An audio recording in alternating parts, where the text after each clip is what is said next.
ನಿಮ್ಮ ಜೀವನದಲ್ಲಿ ನಿಮ್ಮ ಉಸಿರಿನ ಕೊನೆಯವರೆಗೆ ಎಂತ ಸಂದರ್ಭದಲ್ಲಿ ಆಗಲಿ, ಯಾವುದೇ ಕಾರ್ಯಕ್ರಮದಲ್ಲಾಗಲಿ, ಯಾರೇ ಆಗಲಿ, ಭಾರತ್ ಮಾತಾ ಕಿ ಜೈ, ವಂದೇ ಮಾತರಂ ಅಂತ ಎರಡು ಘೋಷಣೆಗಳನ್ನು ಯಾರಾದರೂ ಪ್ರೀತಿಯಿಂದ ಹೇಳಿದ್ರೆ, ಗೌರವದಿಂದ ಹೇಳಿ, ಅಭಿಮಾನದಿಂದ ಹೇಳಿ, ಪ್ರೀತಿಯಿಂದ ಹೇಳಿ, ಹೃದಯ ತುಂಬಿ ಹೇಳಿ. ಯಾಕೆ ಅಂದ್ರೆ ಇವತ್ತು ನಾವು ಸ್ವಾತಂತ್ರ್ಯ ಯೋಧರ ಹೋರಾಟಗಾರರ ಸಾವಿನ ಸಮಾಧಿಯ ಮೇಲೆ ಕುಳಿತಿದ್ದೇವೆ.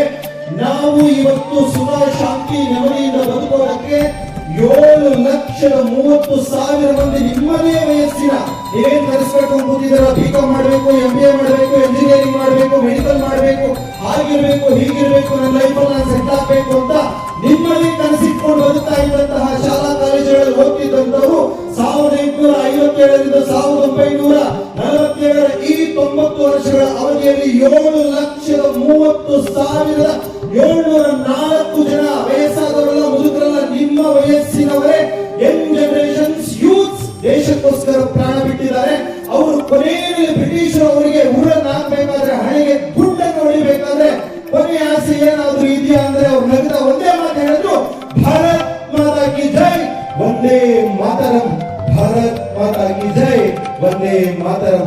ಈಗ ಹೇಳಿ, ಆ ಎರಡು ರಣಘೋಷಗಳ ಪ್ರಾಣ ಭಿಕ್ಷೆಯಿಂದ ಇವತ್ತು ಸ್ವತಂತ್ರ ಭಾರತದಲ್ಲಿ ಫ್ರೀಡಮ್ ಅನ್ನೋ ಒಂದು ಗೋಲ್ಡ್ ಸ್ಪೂನ್ ಬಾಯಲ್ಲಿ ಇಟ್ಕೊಂಡು ನಾವು ಹುಟ್ಟಿದ್ದೇವೆ. ಆ ಹೋರಾಟದಲ್ಲಿ ಭಾಗಿಗಳಾಗುವ ಅದೃಷ್ಟ ನಮಗಿಲ್ಲ.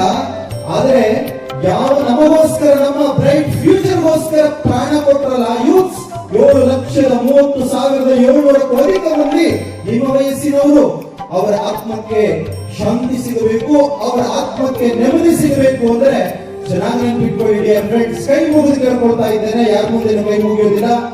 ನಿಮ್ಮ ಜೀವನದ ಕೊನೆಯವರೆಗೆ ಯಾವುದೇ ಕಾರ್ಯಕ್ರಮ ಆಗಿರಲಿ, ಎಲ್ಲೇ ಆಗಿರ್ಲಿ, ಯಾರೇ ಆಗಿರ್ಲಿ, ಭಾರತ್ ಮಾತಾ ಕಿ ಜೈ, ವಂದೇ ಮಾತರಂ ಅನ್ನೋ ಈ ರಣಮಂತ್ರಗಳನ್ನ ಯಾರಾದ್ರೂ ಹೇಳಿದಾಗ ಕಾಟಾಚಾರಕ್ಕೆ ದಯವಿಟ್ಟು ಹೇಳಬೇಡಿ.